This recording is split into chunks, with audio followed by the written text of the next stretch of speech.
కేవలం 7,999K up to 10 kgs వరకు బరువు తగ్గి అధిక బరువు నుంచి వచ్చే ప్రధాన సమస్యలను దూరం చేసుకోండి. విజయ్లో మంచి యాక్టర్ కాదు, మంచి సింగర్ కూడా ఉన్నాడు. ధనుష్, శింబు లాంటి హీరోలు మినహాయిస్తే స్టార్స్ 1-2 పాటలు మాత్రమే పాడారు.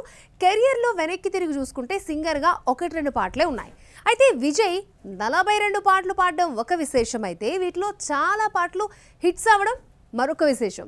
విజయ్లోని సింగర్ని ఒకసారి చూద్దామా? చిరంజీవి, ఎన్టీఆర్, బాలకృష్ణ, నాగార్జున వంటి స్టార్స్ 1-2 పాటలకే పరిమితమయ్యారు. వీళ్లందరూ ఎప్పుడో ఒకసారి అన్నట్టు పాడడంతో సినిమాలో ఆ పాటే స్పెషల్ అట్రాక్షన్ అయింది. కానీ విజయ్ మాత్రం చాలా సినిమాల్లో గాత్రం వినిపించాడు. ఆల్బంలో విజయ్ పాడిన పాటే హైలైట్ అవుతుంది. తలపతి సినిమా వస్తోంది అంటే ఆల్బంలో విజయ్ ఏ పాట పాడాడు అని తంబీలు వెతుకుతారు. గోట్ నిరాశపరిచిన ఇందులో పాడిన విజిల్ పోడి సాంగ్ హిట్ అయింది.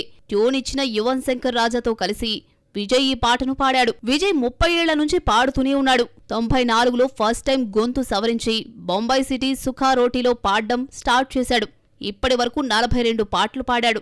లియోలో నేను రెడీ, మాస్టర్లో పాడిన కుట్టి స్టోరీ సూపర్ హిట్ అయ్యాయి. యాక్టింగ్ కి టాటా చెప్పేసి టీవీకే పార్టీ పెట్టి రాజకీయాల్లోకి వచ్చిన విజయ్ అక్కడ సక్సెస్ అయ్యాడు. చివరి సినిమాగా జననాయకంలో నటించాడు. తెలుగులో హిట్ అయిన బాలయ్య సినిమా భగవంత్ కేసరికి రీమేక్ ఇది. సెన్సార్ ఇబ్బందుల కారణంగా రిలీజ్ కి నోచుకోలేకపోయినా విజయ్ పాడిన 2 పాటలు ఆకట్టుకున్నాయి. విజయ్ పాడిన చాలా పాటలు చార్ట్ బస్టర్స్ గా నిలిచాయి. 2005లో సచిన్ మూవీలో వాడి వాడి సాంగ్ పాడిన తర్వాత 7 ఏళ్లు సింగర్ గా గ్యాప్ తీసుకుని తుపాకీలోని గూగుల్ సాంగ్ తో కంబ్యాక్ ఇచ్చాడు. మ్యూజిక్ డైరెక్టర్స్ అందరికీ విజయ్ వాయిస్ అంటే ఇష్టం. ఏదో ఒక పాట పాడించకుండా వదిలిపెట్టలేదు. ఇళయరాజా, రెహమాన్ సంగీత దర్శకత్వంలో పాడిన యువన్ శంకర్ రాజా, అనిరుద్ధ్ ఈ హీరోతో ఎక్కువ పాటలు పాడించారు. ఒక రకంగా విజయ్ ప్రొఫెషనల్ సింగర్. చాలా మంది స్టార్స్ పాడితే సాంగ్స్ లో వాళ్ళ వాయిస్ తెలిసిపోతుంది. కానీ తలపతి వాయిస్ ను కనిపెట్టడం కష్టమే.